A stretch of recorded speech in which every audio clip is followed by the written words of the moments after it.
live. Hey, We are live. hey, everybody. We are And yes. Here we are. Welcome, everyone. All right. Daria, to Keisha, Pat, Daria from New York, as you know, to Keisha from the sunny state of Florida, Pat from New York, and with us, our special guest, Megan Lynch from Indianapolis. back. And ladies and gentlemen, here we are live at 5. Say hi, everyone. Hey. Hey. Hello. Hello. All right, so let's take it away. So welcome everyone for being here live. For those of you who are on the replay, #replay, let us know where you're calling in from so we can say hello to you as well and acknowledge you. And for people live, we love that you're live. Thank you for being here on Tuesday at 5 with us. Please put where you're calling in from so we can acknowledge you and shout you out as well. And today I am so excited because we are so blessed. Okay, as a team, we are blessed, and we have the wonderful Megan Lynch, who owns her own company. Now, many of you may not have heard of Megan Lynch, but she has been on the scene online from 2015. She lives in Indianapolis and has with her 2 children who are 19 and 14, right, Megan? Yes, ma'am. Yeah, they're beautiful kids. I had the honor of meeting them. And so what we're going to do is, so at one point, Megan decided in her life, hey, I'm going to go online and I'm going to do the online thing, right? Like we all have. And what's fascinating about this woman is that not only was she in companies like we are, but at one point she decided, I'm going to start my own company. Now, we want to tap into people's brains that start their own company because there's a lot to learn from people who start their own company, correct? Correct. Correct. So, without further ado, today we bring you Megan Lynch, who started her own online company. And welcome, Megan. Thank you for being here. Thank you. Yeah. Thank you. And, we're going to start you off with the question of, we know you came online in 2015. What was it that gave you the push and the feel to come into the online market? Well, thank you so much. First of all, I just want to say thank you to the 3 of you. This is, amazing to be able to step out. And we know now that the world is really in front of a camera most of the time anyway. So we are more connected than ever before. But I love the fact that you're building this relationship in this community. So first of all, thank you for having me on. And, believe it or not, it wasn't something that I had originally decided to do. Some people have heard my story, but I started out as a high school English teacher, very much so an activist in my community because a lot of my young students were struggling, just like my best friend was shot and killed when I was in college. So when I became a high school teacher, I gravitated to young men. My son was 5 years old at the time, and I knew he was going to at some point grow up to be a young man in this world. So I really started entrepreneurship. I started working with young people, and then I realized I didn't know as much as I thought I did. So I just started connecting myself to people who knew more than I did.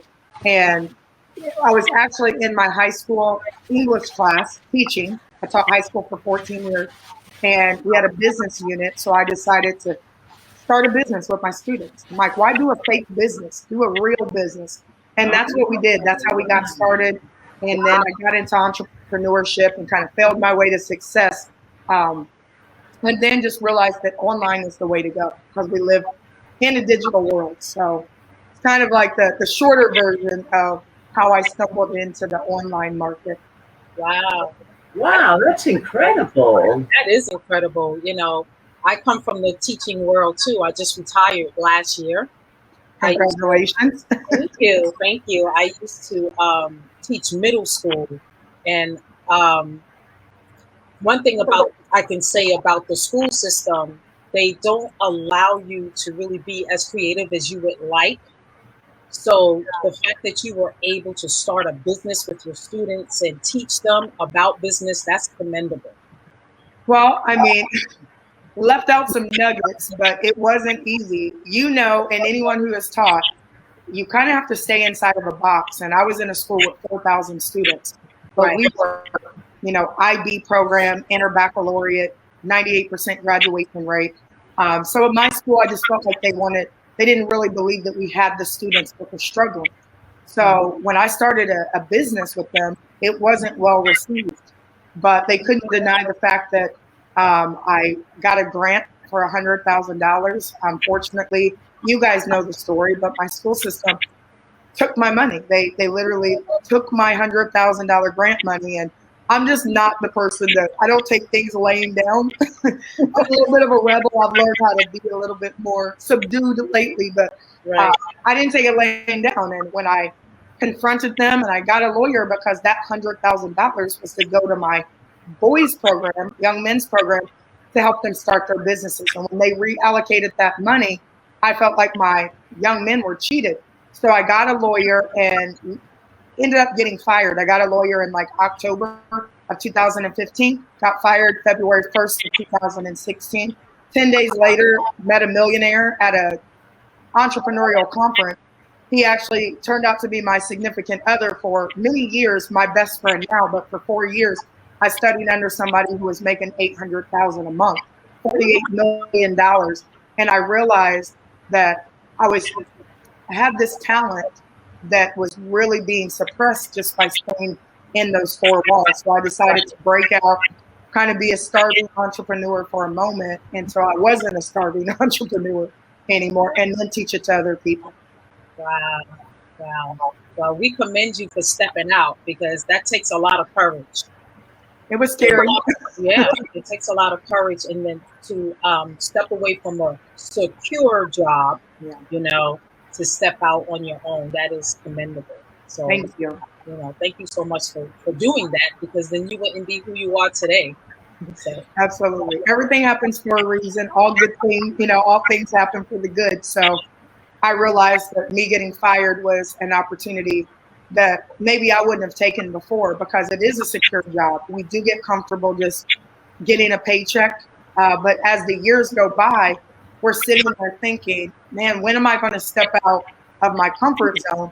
But that's a scary place. And I'm a single parent, 2 kids, single parent. So I'm like, if I don't work, they don't eat. And it was a lot to step out and just say, I'm done. I'm going to go follow my hopes and dreams. But I think doing that allows my children to see that it's possible to do that. Scary, but possible. Yes, what a great role model for your children. Yeah. Thank you. I appreciate that. Just so you know, I'm keeping track with Facebook on our StreamYard on Facebook. I'm answering people's. Yeah. I'm saying good evening to everyone. In case you see me looking down, that's what's going on. Yeah. So as far as so that's an incredible story. And then when you decided, you jumped out, you left the comfort zone, you left the nest egg, so to speak, and then you decided to get into your business. What were some of the challenges you faced, and how did you overcome? Well, in 2016, I actually went into a health and wellness company. I had met a 20-year-old who had made $100,000, and I jumped out with them. And I went into this health and wellness company. I knew nothing about networking or anything like that. I was an entrepreneur because I had started a t-shirt company, things like that, with my twin sister. But when I got into my first network marketing company, I really attribute that to my success. Sometimes people say, they don't understand network marketing. Oh, it's a scam, it's a pyramid, it's direct sales. That's all we it is. do it every day. But overcoming the stigma around network marketing.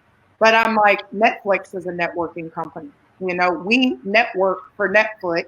We just don't get paid to do it. Right. And I had to understand how to overcome rejection, because a lot of people are just not awake to different ways of making money. They're so used to working 40 hours for the next 40 years, and they'll retire hopefully comfortably. But we know that, like as a teacher, I knew I was going to retire and not afford to retire. I knew I was going to retire and not have enough money. And believe it or not, that scared me more than jumping out and quitting my teaching job. What scared me was I'm going to work until I'm 65 and I'm still going to be broke.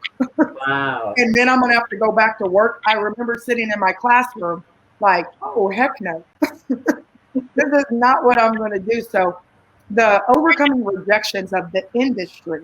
But then when I got the chance to meet people like a Stormy Wellington, who lost her mother when she was young and grew up, she talks about it as an exotic dancer, got into network marketing. Now she makes 7 figures a month in a weight loss company, marketing products. And I always tell people, like, you have to meet people and get yourself around people who think differently. And that's what I did. I never wanted to be the number one person in my group. I wanted to always be in a group where there may be people not at my level, but there's always people above me so I can learn from those people. And that's what I did. I learned how to tell my story and be proud of my story. I learned how to brand myself. And in 2016, I wasn't making that much money, but the knowledge I was getting was invaluable with the people I met. So that's what I did. 2016, I've been in a health and wellness company. I transitioned into a mobile gaming company.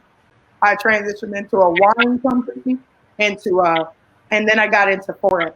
That's when I said, okay, this is where my Harriet Tubman can come out. When I'm talking about making money and being able to really, truly save our people with education and with financial literacy, that's where I really found my calling, because I am an educator. So it wasn't hard for me to get into the Forex market and plant my flag here.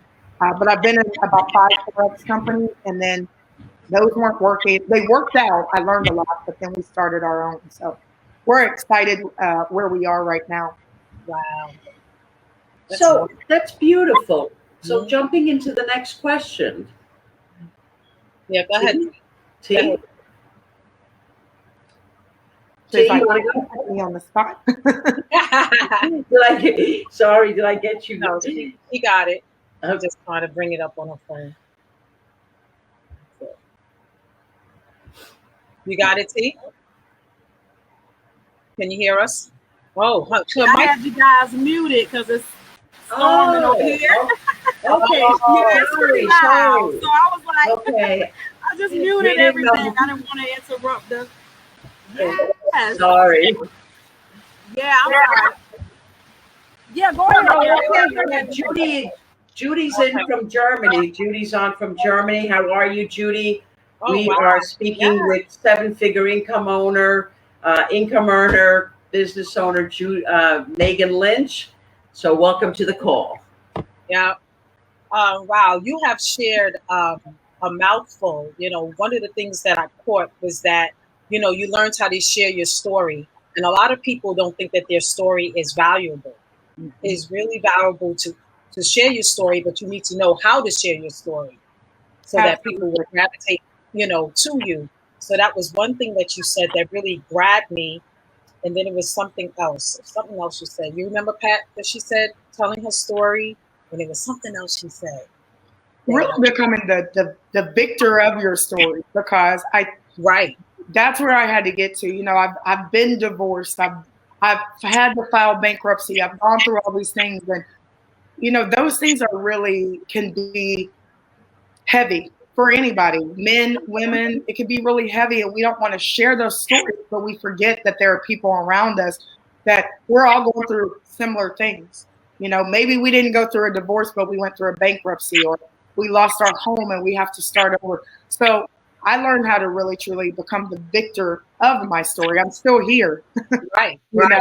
I'm still here. And when you share that story, but you share what you learned going through those experiences, I think that's what people gravitate to the most, and as long as you have breath in your body, get up and do it again, become 1% better every day. And as long as people don't quit, you're going to get to whatever that level of success is if you don't quit. And I just haven't quit. Right. And I appreciate that. And that's what I think gravitates people to you, because of the fact that they know your story, they know your struggle, and you're still here, So it's very empowering. It's very inspirational, to see, a woman of your stature go out there and create your own, and we lost Pat. I don't know what's going on up here in New York, but I'm in Brooklyn and she's in Manhattan, but something is going on in her area.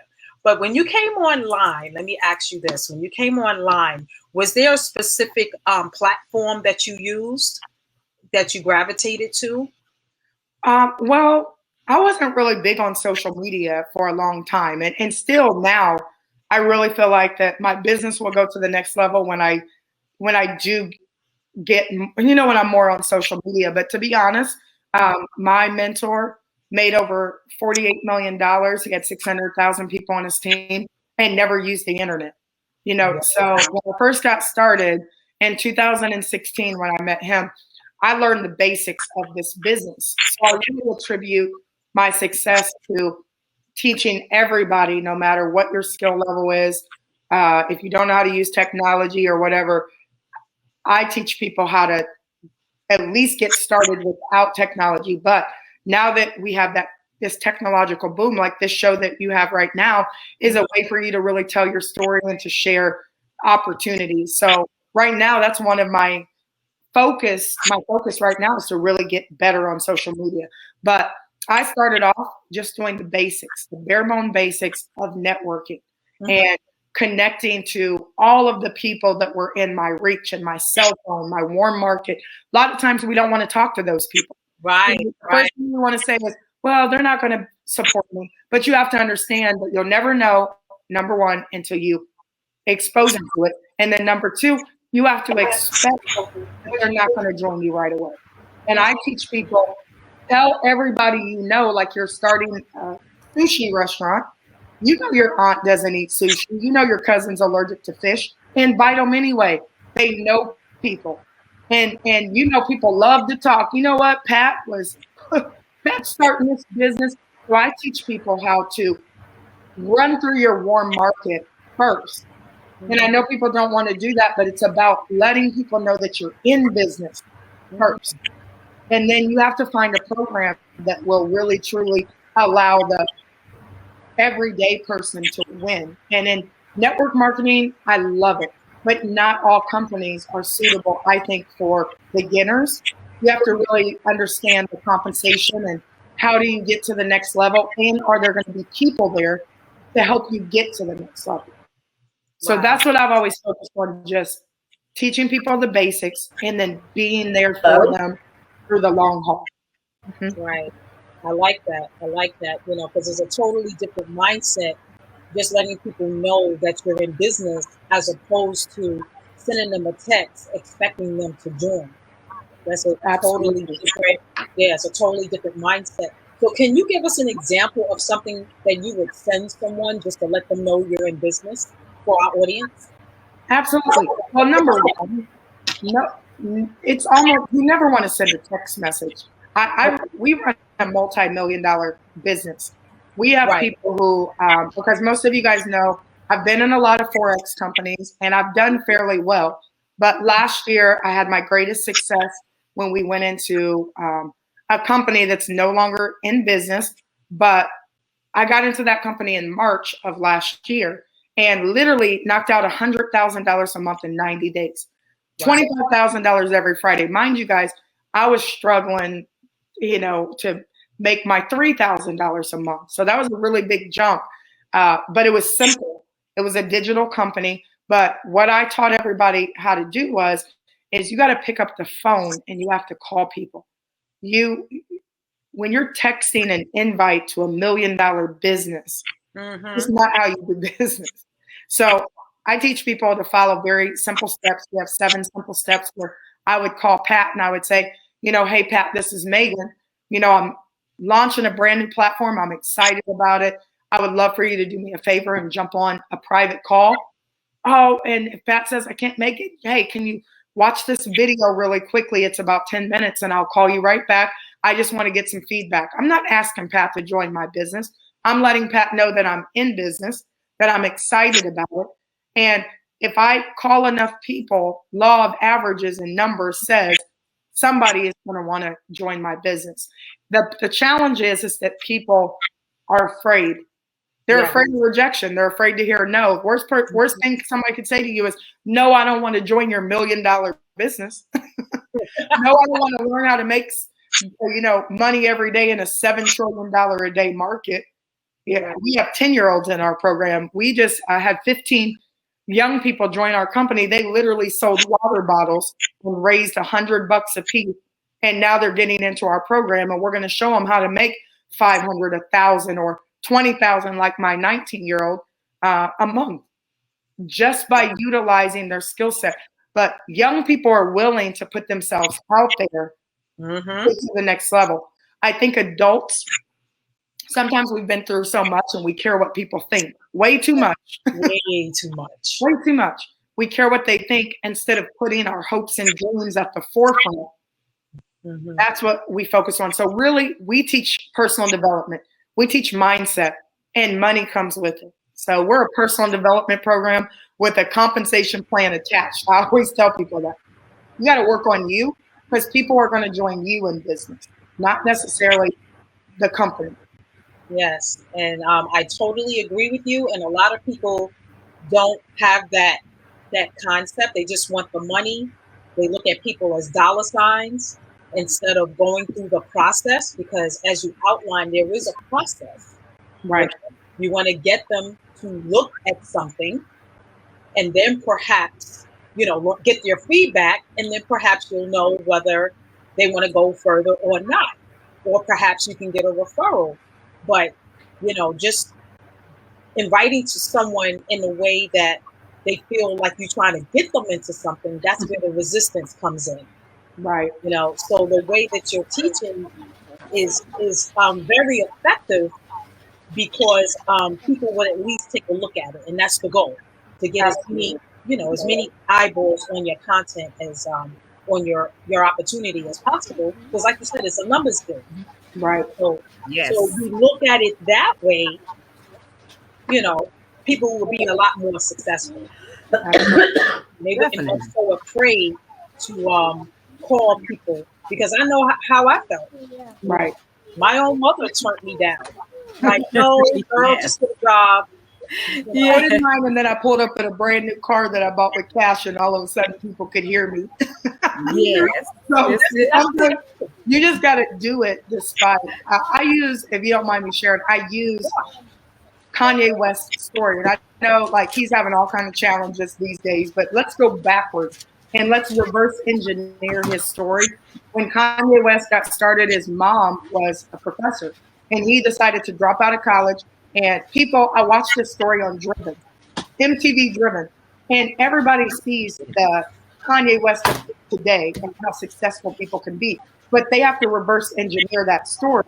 Kanye literally went and worked for Jay-Z, but Jay-Z was like, no, you're just a producer. Just produce. You don't have to do music.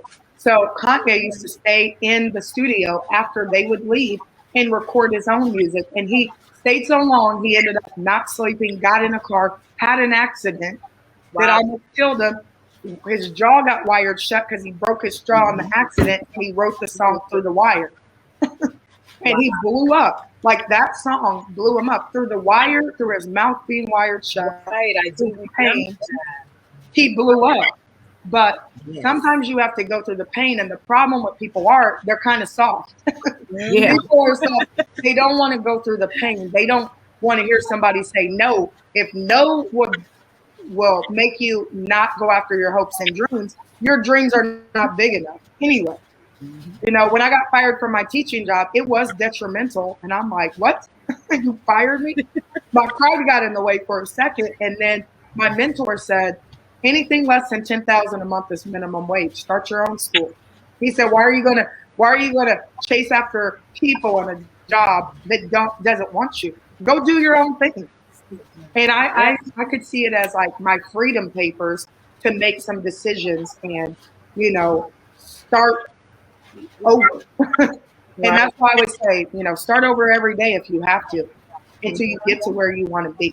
So I love waking up. There was a time period where I can't say that I loved waking up every day. I'm like, cover over my head, not trying to get out of bed. But when you start living for you, and then you start focusing on success and significance, being significant to other people, it makes you want to get up every day. Yeah. Yes. Absolutely. Yes. Oh my goodness. So maybe we just wanted to find out. Like, let's say today you lost everything. You lost everything. You had to start all over again. The only thing you had was your voice, your cell phone, and your laptop. What would you do? Well, let me tell you what I did. Let's back up, because what people don't know is like, I was in 2017, I got into a Forex company. I didn't understand it though. So I was like, yeah, I'm not doing Forex. I don't even know what you're talking about. And then one of my mentors made $3,400 in 2 minutes. And I was like, what? I was making 3,000 working 40 hours, right? So I was like, okay. And he told me, he said, focus on the knowledge, not the money.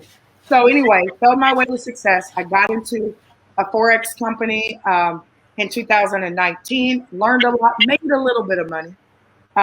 Or 2018. 2019, I got into a Forex company. 2020, I got into a company, and that's the company that I called 8 people and said, look, we're going into this company. They're going to pay us up towards to $100,000 a month. We're going to make some money. And then the pandemic hit. So I hit $100,000 a month. I was about a month away from making $200,000 a month, right? In less than 8 months. And this company decided, it was run by 2 24-year-old inexperienced. We made that company probably $20 million. A week before Christmas, they ghosted our team. Ghosted it, right? They literally pulled the plug. I was making $100,000 a month. So I went from making $100,000 a month December of 2020. Wow. So you know what I did? What I've been taught. We didn't even have our company name. We didn't have any idea. So Wednesday they ghosted us. Saturday they gave us an email and said, thank you for your service. We're closing the company down, which means I lost $100,000 a month income. Wow. Saturday, when they sent that email, is when I started picking up my cell phone and making phone calls, and I gathered my troops and I said, look, I don't know what we're going to do, but the word says all things work together for the good. So I don't know where we're going, but get on the ark. And I had a picture of a boat, the ark. I'm like, get on the ark. Don't get left behind. When I know where we're going, I'll let you guys know. What I didn't do, though, is sell my team out, because a lot of people were coming to me and offering me big money to go to their companies, but I knew it wouldn't be right for my son, for my entrepreneurial family. So we stood still. My co-founder says we let the tree shake. We let the bad apples fall off. And then God opened up a window. When the door closed, God opened the window.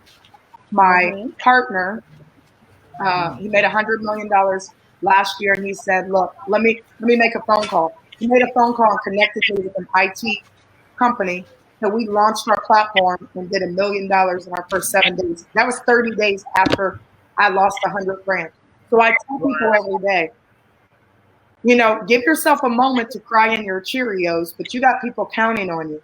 And when that company fell apart, I didn't have time to be emotional and fall apart. All skill sets are transferable. I used everything that I learned from getting fired from my job, from being in other companies, from hitting $100,000 a month. And my team was looking at me to leave. What do we do now? And I had to stay calm. Inside my brain might have been crazy, but I said, okay, if we did it over here, we can do it over in our own platform. But this time, we're going to launch our own company that nobody can take away from us. And that's why I sleep very well at night, because I know that we have our community's best interest at heart. We're not going to walk away with anybody's money. Network marketing is a great industry if it's run by great people who care about people. And I never wanted to start my own Forex or my own entrepreneurial company, I was like, I'll just get in other people's companies and be a rep and make my money. But you know what? It's so much better on this end because I know that I'm going to do right by my people. My mom's in this program, you know. My mom makes $2,000 a month in this program, an extra $24,000 a year. So I'm going to do right by my people. So God knew what He was doing, but sometimes we got to go through the fire so we can come out, you know, shiny. And a lot of people think they're going to burn up in the fire, so they refuse to even get close to what feels uncomfortable. So I just encourage people, get comfortable being uncomfortable, because as long as you have breath, life is going to throw you a curveball, and you got a matrix. You know, you got to, you know, move yourself around and matrix around that thing so that you can keep moving forward. So that's what I did. I mean, that question is very fitting because it happened December 2020. So, but we bounced back. That's Wow, right. what a story. Yes. What a comeback. That's fantabulous. Yeah, I love What it. a my comeback. Thank you. That's remarkable. It Wow. Guys, So if you you are basically- getting value from You basically had a whole team and money, the whole structure, and it went poof, and it was up to you to figure out where to put these people. Absolutely. You then said, we're putting them under XYZ, Megan's company.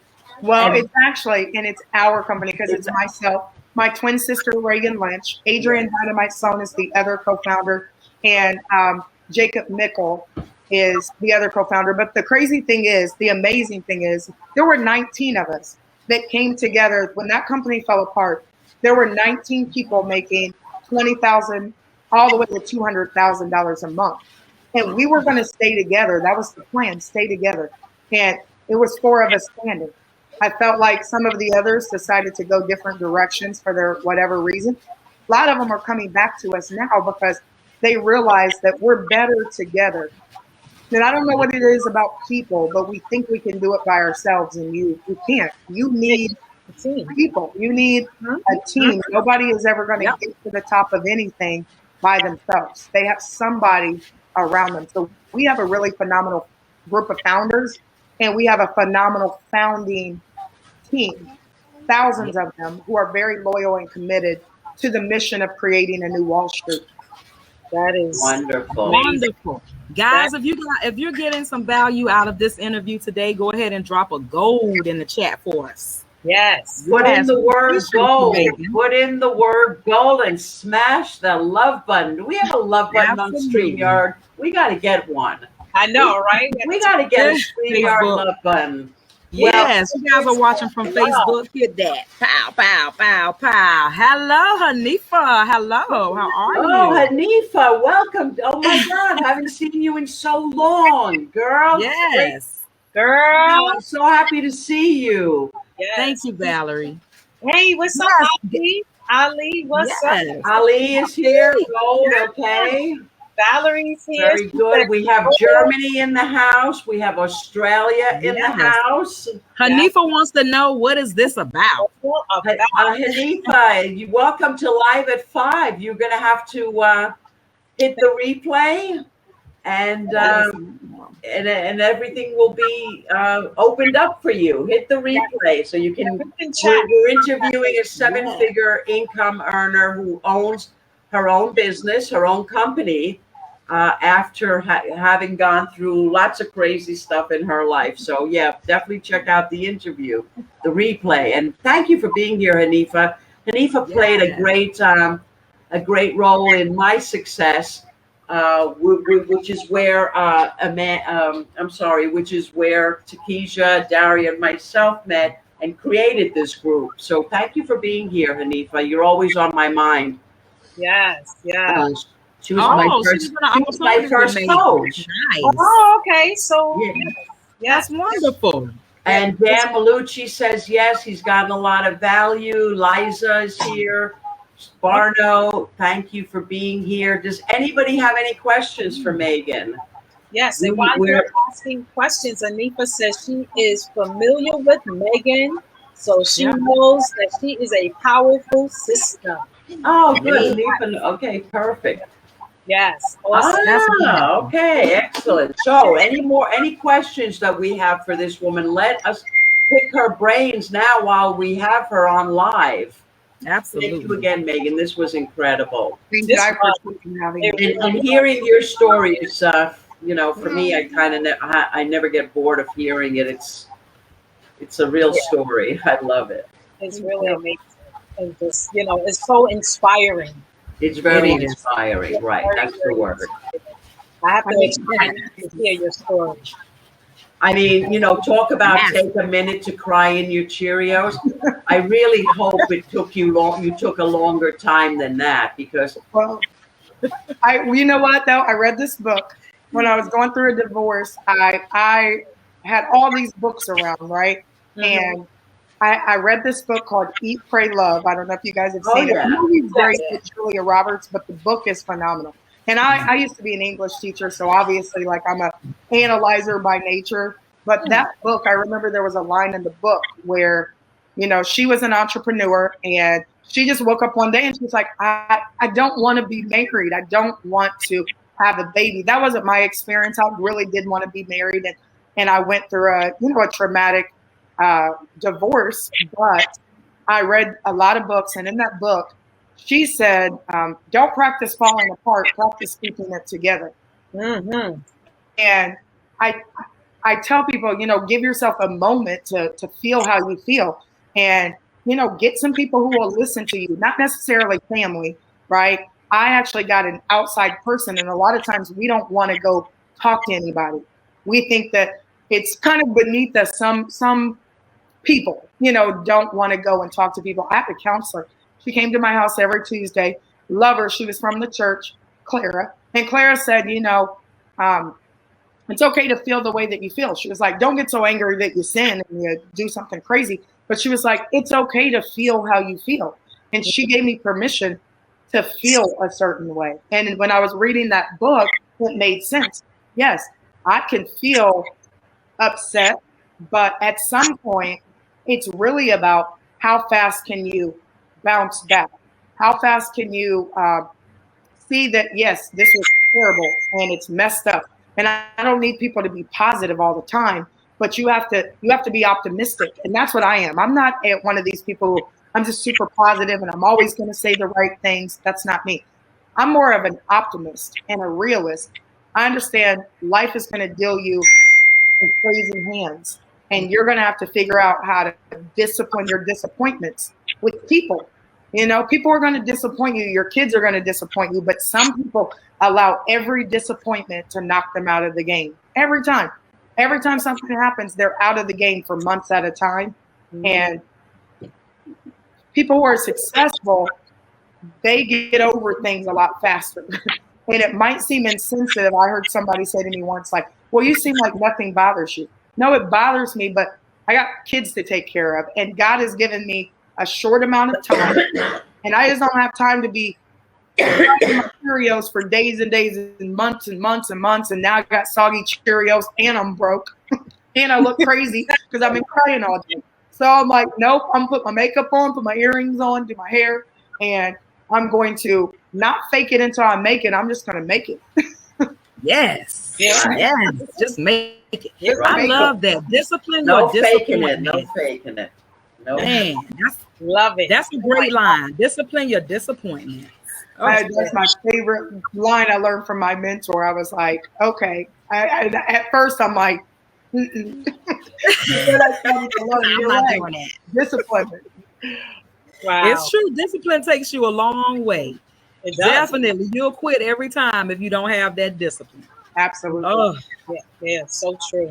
So, Megan, do we have any questions? yeah, I was getting ready to say, if anybody have any questions, or if anyone doesn't have any questions, Megan, do you have any last parting words that you would like to share with our audience?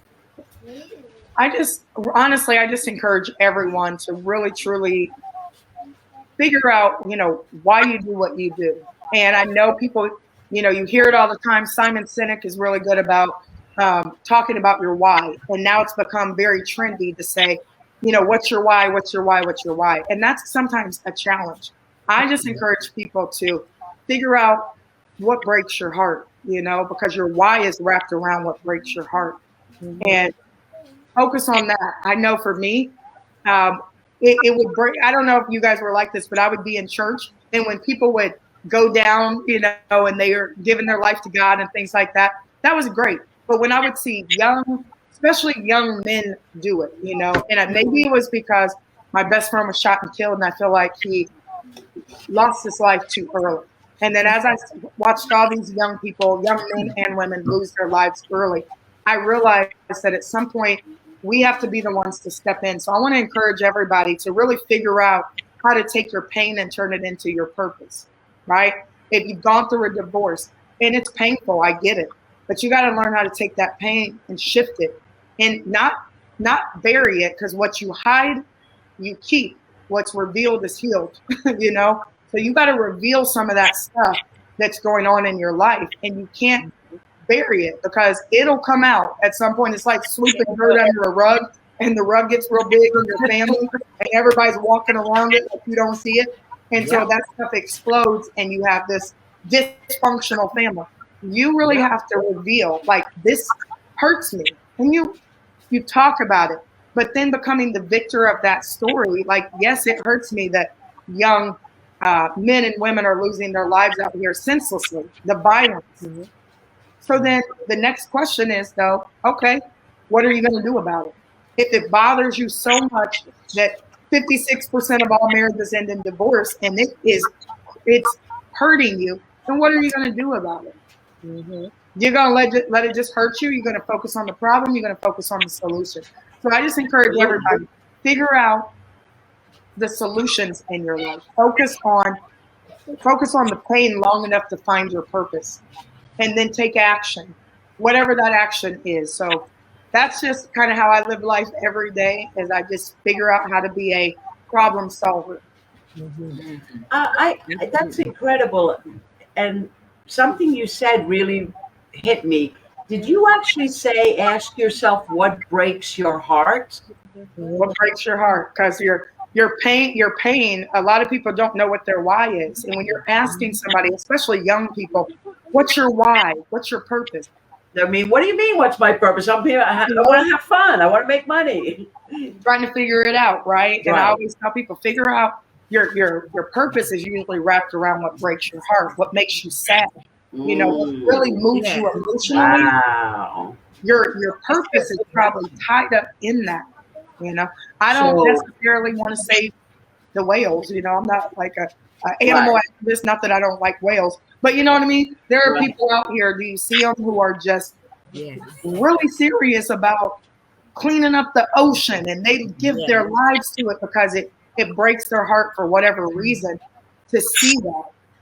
And that's where they put their focus in, and that becomes their purpose and what drives them. So I just encourage everybody, you got to figure out what breaks your heart, because what do they say? Your why will make you cry, and then it should make you fly. Yeah. It should make you to the next level. Wonderful. So, Wow. that's If your why don't make you cry, you need another why. You need another why. That's Right. it. That's it. Wow. I really love that. That's incredible. It should make you fly. But I've never heard anybody say that about breaking your heart. So that's another way really to look at it. incredibly touching. Yeah. And I hope everyone here today got a ton of great information, but more importantly, that are going to go and use the information to make yourself a better human being, to make your neighbor, to help your neighbors and your community. And one by one, we can make this a better place for everyone, right? Yes, Absolutely. That's for sure. That's for sure. Wow. Yes. So That's the name of the game. And thank you again for being here. Yes. This is Live at 5, and we are calling this a wrap. Thank you so much, everyone. See you next Tuesday. Next Tuesday. Bye, guys. Bye. Thank you.